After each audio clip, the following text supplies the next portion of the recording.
Pop art, movimento principalmente americano e britânico, sua denominação foi empregada pela primeira vez em 1954 pelo crítico inglês Lawrence Holloway, participante do Independent Group, para designar os produtos da cultura popular da civilização ocidental, sobretudo os que eram provenientes dos Estados Unidos. O Independent Group, formado por jovens artistas e críticos, entre outros, Lawrence Holloway, Ellison e Peter Smithson, Richard Hamilton, Eduardo Palozzi e René Barran, utilizava os novos meios de produção gráfica que emergiram durante as décadas de 50 e 60, com o objetivo de produzir arte que atingisse as grandes massas. O movimento pop art surgiu num momento histórico marcado pelo reerguimento das grandes sociedades industriais.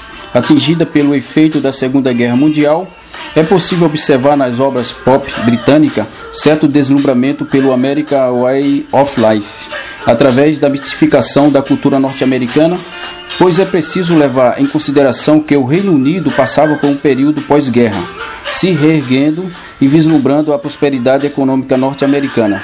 Desta forma, todas as obras dos artistas pop britânicos aceitaram a cultura industrial e assimilaram o aspecto dela em sua arte, de forma eclética e universal.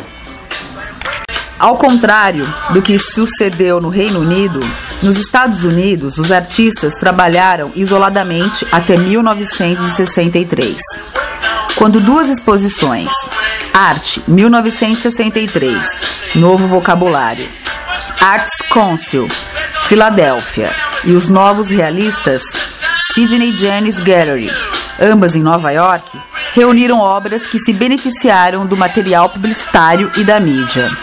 Foi neste momento que os nomes de Andy Warhol, Roy Lichtenstein, Klaus Onderberg, James Rosequist e Tom Velseman surgiram como os principais representantes da pop art em solo norte-americano. As suas pinturas e esculturas celebraram a linguagem da cultura urbana, anúncios, bandas desenhadas, fotografia e design, às vezes com intenção positiva, irônica ou crítica. Subitamente, uma corrente de vulgaridade arrepiou a elitista cena artística na capital financeira do mundo. Muito do que era conhecido como brega virou moda, e já que tanto o gosto como a arte têm determinado valor e significado conforme o contexto histórico em que se realizam, a pop art pronunciou a transformação do que era considerado vulgar em refinado e aproximou a arte das massas, desmistificando-a, já que utilizava de objetos próprios do cotidiano popular. A arte iniciou no Reino Unido, mas o seu apogeu aconteceu nos Estados Unidos a partir de 1963. A pop art teve grande influência do dadaísmo e surrealismo e não se opunha totalmente à arte moderna ou modernista anterior. Tratava-se de um movimento completamente culto, com a consciência aguda de seus antecedentes históricos. Propunham ser uma arte compreensível a qualquer pessoa que a visse, pois se concentrava em coisas que são vistas e não são percebidas.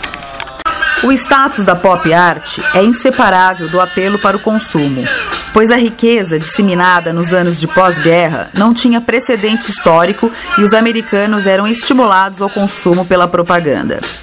O consumo era uma medida de sucesso financeiro e bem-estar psicológico.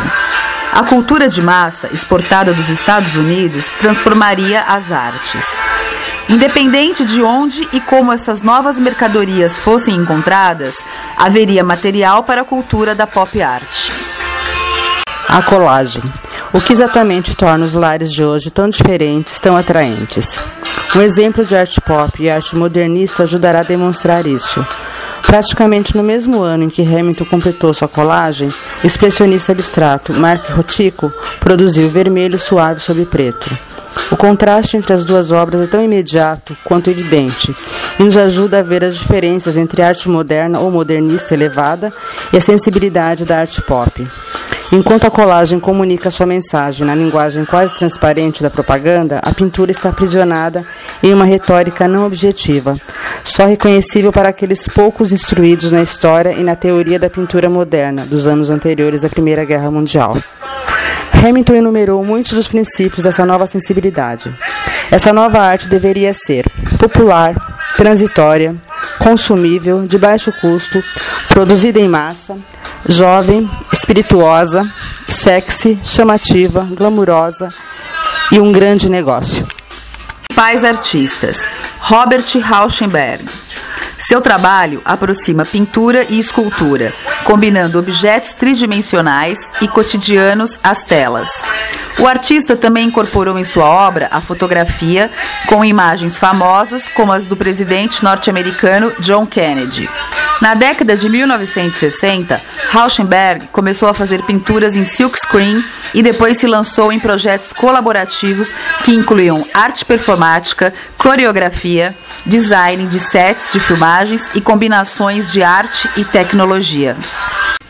Hollis Stein, seu interesse pela história em quadrinho como tema artístico começou provavelmente com uma pintura do camundongo Mickey, que realizou em 1960 para os seus filhos. Em seu quadro a óleo e tinta acrílica, ampliou as características da história em quadrinho e dos anúncios comerciais. Reproduziu à mão com fidelidade procedimentos gráficos. Andy Warhol. Ele foi a figura mais conhecida e mais controvertida do pop art. Warhol mostrou sua concepção da produção mecânica da imagem em substituição ao trabalho manual numa série de retratos de ídolos da música popular e do cinema, como Elvis Presley e Marilyn Monroe. Warhol entendia as personalidades públicas como figuras impessoais e vazias, apesar da ascensão social e da celebridade. Da mesma forma, e usando sobretudo a técnica de serigrafia, destacou a impessoalidade do objeto produzido em massa para o consumo, como garrafas de Coca-Cola, as latas de sopa Campbell, automóveis, crucifixos e dinheiro. Produziu filmes e discos de um grupo musical. Incentivou o trabalho de outros artistas e uma revista mensal. Jasper Johns. Talvez tenha sido um dos mais importantes entre os pioneiros da pop art na América. Começou a pintar objetos chamados de vulgares, como por exemplo as bandeiras, mapas, algarismos. O tratamento peculiar dado às suas telas tem origem numa técnica denominada encáustica, que consiste em diluir a tinta em cera quente. Mais tarde, em 1958, Johns acrescenta relevo aos seus quadros, colocando neles objetos reais, como escovas, latas, pincéis ou letras. Com seu amigo Robert Rauschenberg, ele é considerado o grande responsável pela moda para a arte pop. Em 1959, Johns viu uma coleção de Marcel Duchamp, Objetos, uma experiência que viria a causar uma metamorfose no seu trabalho. No Brasil, na década de 60, foi de grande efervescência para os artistas plásticos no país. Os artistas brasileiros também assimilaram os expedientes da pop art, como o uso da impressão em silkscreen e as referências aos gibis. No Brasil, o espírito foi subvertido, pois nosso pop usou da mesma linguagem, mas transformou-a em instrumento de denúncia política e social. Os principais artistas destacamos Cláudio Tosi, um dos artistas brasileiros que mais se aproximou da esfera de influência da arte pop norte-americana. Cláudio Tosi nunca negou seu profundo interesse pela obra do americano Roy Lichtenstein, nem tampouco a influência da linguagem pictórica deste na construção da sua própria linguagem. Antônio Henrique Amaral. Antônio Henrique Amaral é formado em Direito pela Universidade de São Paulo. Nos anos 50, estudou desenho com Roberto Sambonet e gravura com Lívio Abramo. Ao longo dos últimos 40 anos, vem realizando diversas exposições. Sua obra está representada em coleções particulares, públicas brasileiras e estrangeiras. Wesley Duke Lee. Cursou desenho livre no Museu de Arte de São Paulo e estudou na Pearson School of Design em Nova York. Foi um dos primeiros artistas a explorar as técnicas da têmpera medieval ao computador gráfico, passando pela pintura a óleo, acrílica, ambiente e instalação, onde o desenho e a cor sempre foram os termos fixos de todo o seu trabalho. Op art é um termo utilizado para o movimento na pintura que foi popularizado entre 1965 e 1968. A fascinação pelos efeitos ópticos produzidos pela pintura foram resultados de uma ideia básica de que a grande mudança do olhar está em nós mesmos, a maneira como vemos. A Op art é um método de pintura que integra ilusão e realidade, entre o que se entende e o que se vê. Um dos mais importantes aspectos na experiência entre o objeto e o espectador. A participação do espectador é a alma de muitos trabalhos de op art.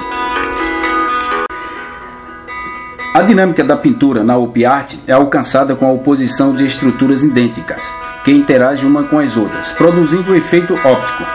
A interação de cores baseados nos grandes contrastes preto e branco ou a utilização de cores complementares são a matéria-prima da op art. A op art, com suas pinturas voluptuosas, brinca com nossas percepções ópticas. As cores são usadas para a criação de efeitos visuais como sobreposição, movimento e interação entre o fundo e o foco principal. Muitos estilistas foram buscar na arte a inspiração para suas coleções. As estampas ópticas entraram na moda como padronagem dos tecidos nos anos 60, quando o confeccionista americano Audrey encomendou ao desenhista têxtil Julian Tonchin uma ópera da inglesa Bridget Riley. Principais artistas: Vasarely.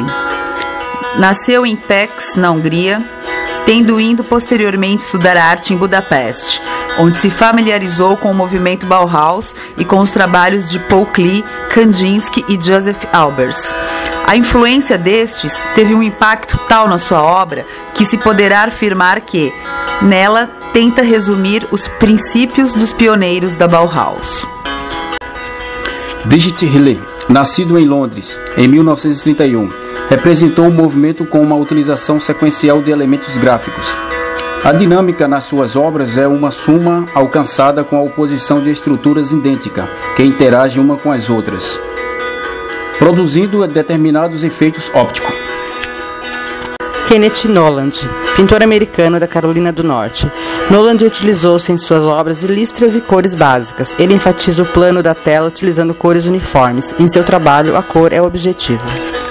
No Brasil, muito embora inexistam representantes típicos da op art, produziram obras que dependem em grande parte de efeitos ópticos. Artistas como Ubibava e Israel Pedrosa e Maurício Nogueira Lima, entre outros. Ubibava pode ser considerado um precursor e um pioneiro da op art no Brasil. Adicionando às suas superfícies espelhos, ao mesmo tempo introduz no contexto de sua obra a imagem refletida do espectador. Também se fez uso de tubos de plástico, de movimentos mecanicamente produzidos, subordinando todos esses elementos a uma evidente vontade construtivista. Maurício Nogueira Lima, pintor nascido em 1930, no Recife, entregou o grupo de arte concreta Ruptura. A partir de 1953, participou de diversas exposições de arte moderna, no Brasil, em Buenos Aires, Rosário, Santiago, Lima, Munique, Roma, Paris e Londres. Teve obras incluídas na Bienal Brasil, século XX. Participou da 3ª, 4ª, 5ª, 6ª, 7ª, 8ª e 11ª Bienal Internacional de São Paulo. Israel Pedrosa, pintor, professor e pesquisador. Foi aluno de Cândido Portinari. Em 1977, publicou o livro Da Cor, a Cor Inexistente, pela editora Léo Cristiano, relatando os preceitos de sua teoria.